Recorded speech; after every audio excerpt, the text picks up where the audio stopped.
Imagine it's April 1976.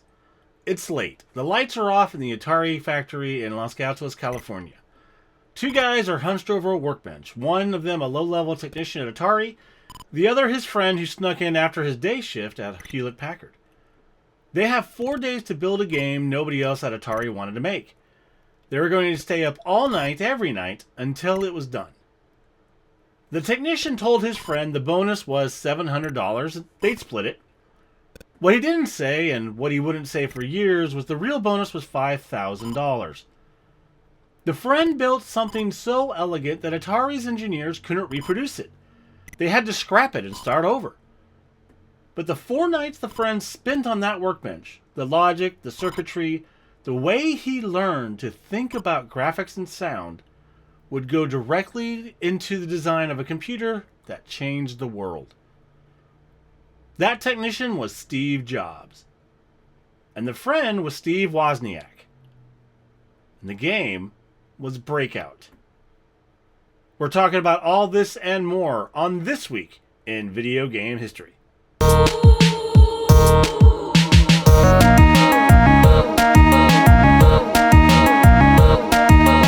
Welcome back, everyone. I'm your host, Doug Coleman, and this week we are covering April 20th through April 26th. A week that gave us the arcade game secretly built by two guys who were about to found Apple. A paperboy who delivered newspapers through a suburban hellscape on a bike with handlebar controls. The version of SimCity that Shigeru Miyamoto decided to personally fix. A scrappy little Nintendo fighting game that everyone expected to fail, and nobody could stop playing. A Mega Man game so brutally hard they had to censor out the blood for Western audiences, and a Star Fox game that made half the critics question everything they thought they knew about game controls. Plus, the origin story of the company that made Pokemon, and a satellite modem that was doing Xbox Live 15 years before Xbox Live existed. So grab your controller and press start to continue. Starting off this week's timeline, we traveled to April 1976 and talk about Atari's release of Breakout. Before we get into this game, I have to take a moment to reflect on it. This was one of the first games I ever fell in love with on the Atari 2600. It was my mom's favorite game, and so it became one of my favorites.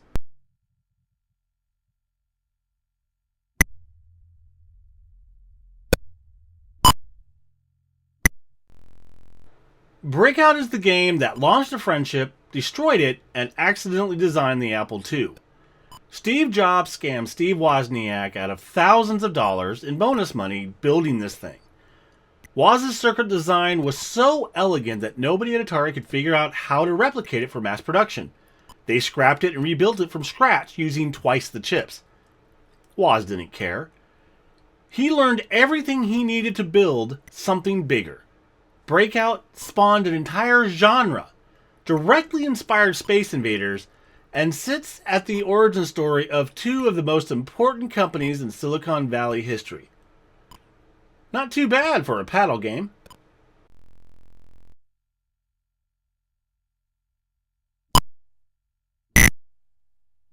In April 1985, Atari released Paperboy for the arcades. This was a one-of-a-kind arcade cabinet. I'll never forget seeing Paperboy in the arcades when I was a kid with the handlebar controller. It even inspired me to become a Paperboy myself in junior high. Thankfully, I never had to deal with runaway lawnmowers. There was an Angry Goose one.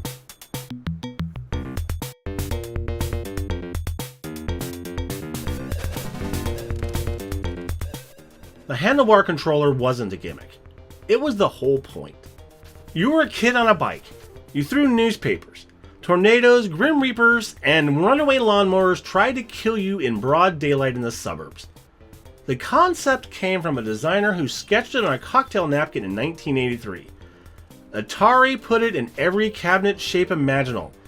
Upright, sit-down, cocktail table. It became the top-grossing arcade conversion kit in the United States by December 1985. Then it got ported to everything. NES, Game Boy, Lynx, Genesis, SNES. The Paperboy himself even made it into Wreck-It Ralph in 2012. He survived. Suck it, Grim Reaper.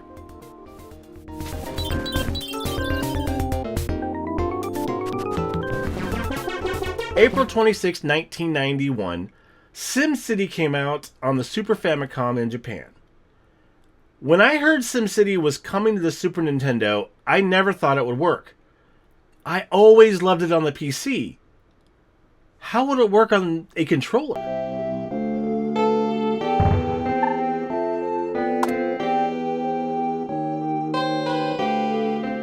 Most ports are downgrades.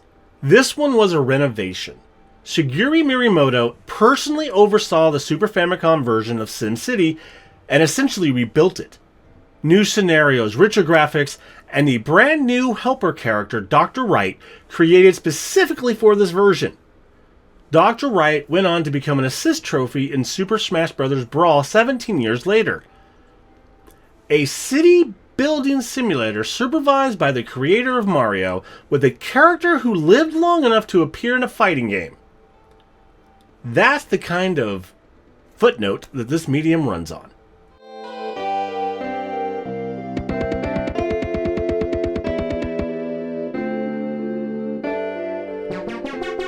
Up next, April 26th, 2002, Capcom releases Mega Man Zero on the Game Boy Advance in Japan.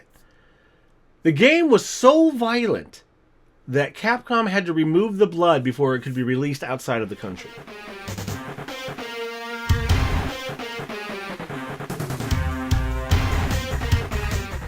Capcom handed the keys to an outside studio, Intai Creates, and said, make a Mega Man game for a handheld. What they got back was a brutally hard action platformer set 100 years after the Mega Man X saga. With a dark dystopian story, a moody anime aesthetic, and so much blood that Capcom had to censor it for Western release. Zero wakes up from a century of sleep. Nothing is okay. Everyone is terrible. The music slaps. It sold over 230,000 copies in Japan alone in its first few months, spawned 3 direct sequels, and got 2 Legacy Collection re-releases. If you've never played it, it's hard. Genuinely, mercilessly hard. You've been warned.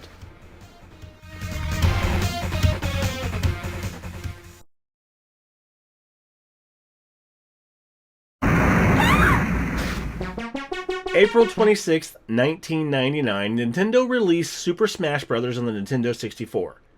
It was a game that, for all intents and purposes, should not exist. It was never officially on their agenda, and the deck was truly stacked against it.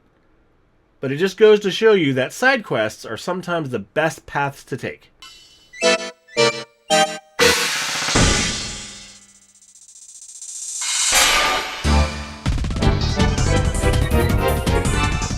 It started as a weekend project.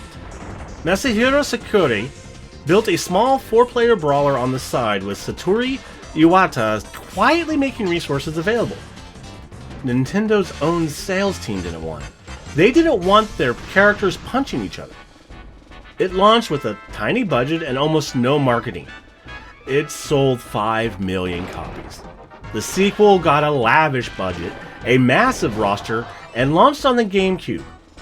The series is now one of the best-selling fighting game franchises in history. All because one developer got to use the tools on the weekends.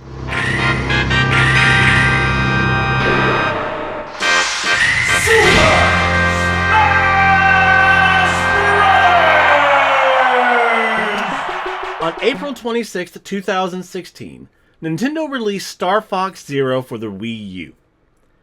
It was essentially a reimagining of the Nintendo 64 game. Reviews were mixed, and while it sold well globally, it is the worst-selling game of the franchise in Japan. Star Fox, come in. Do you read me? General Pepper, what's going on? Corneria City is under attack from Andros' army. Nintendo and Platinum Games. Delayed from November 2015. Miyamoto apologized to fans personally.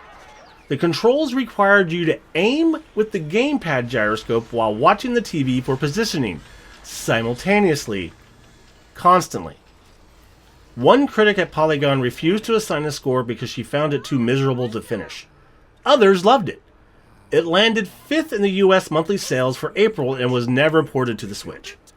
The Wii U library remains an island. Star Fox is still there, stranded, and doing barrel rolls into the void. Why not blow it to pieces while they still have the advantage? Good point. These invaders. What they want Is me. Before Pokemon, there was a fanzine. Satoshi Tajiri started Game Freak as a handwritten gaming magazine in 1981, photocopied and distributed to arcades. Ken Sugimori was illustrating it. They were kids writing about the games they loved, not making them. Then they taught themselves to program and made the leap. Game Freak incorporated on April 26, 1989. At that point, Pokemon didn't exist. Pikachu didn't exist. The idea of a boy catching creatures in a handheld game did not exist.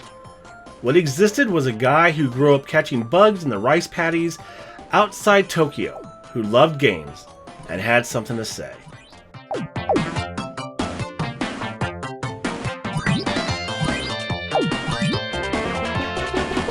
世界初衛星データ放送か。これからは宇宙からゲームが降ってくるってわけだ。On April 23, 1995, Nintendo plugged a satellite modem into the bottom of a Super Famicom and beamed games directly to Japanese living rooms. No cartridge, no disc, games from space on a schedule like radio. You missed the broadcast window? That game was gone. Nintendo called it Satellaview. They partnered with a satellite radio company called Saint Giga, broadcast a version of Zelda that Western audiences never saw, ran F-Zero races as weekly episodic events, and streamed live voice acting synchronized with gameplay in real time. It was DRM before DRM was a phrase anyone used. It was downloadable content before that concept had a name. It was Xbox Live 15 years early, and no one outside of Japan knew it existed. Some of those broadcasts are considered lost media.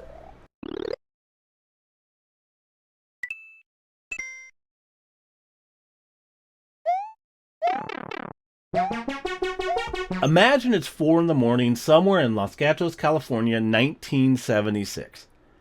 Steve Wozniak is staring at a circuit board he built in 4 sleepless nights. He doesn't know it yet that his partner lied to him about the money.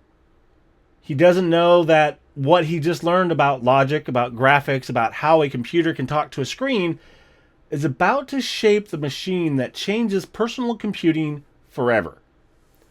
He just knows he built something elegant, something tight, something true. And that's what this show is all about. Not just the hits, not just the winners, the cocktail napkin sketches that become arcade classics. The ports nobody asked for that turned out to be the best version. The side projects with no budget that sold 5 million copies. The fanzines and the rice paddies. The satellite broadcasts nobody recorded. The games stranded on dead hardware, still doing barrel rolls. The whole messy, magnificent history of the medium we love. That's it for this week. If you like the show, please like and subscribe on YouTube. It doesn't cost you anything and it helps this channel immensely. There is an audio-only version of this podcast on Spotify and Apple Podcasts. Art for the show was done, as always, by Ms. Tink. Music for the show was created by Shane Mandini. Be sure to check out his music on Spotify. Be sure to save your game, nerds. I'll see you next week.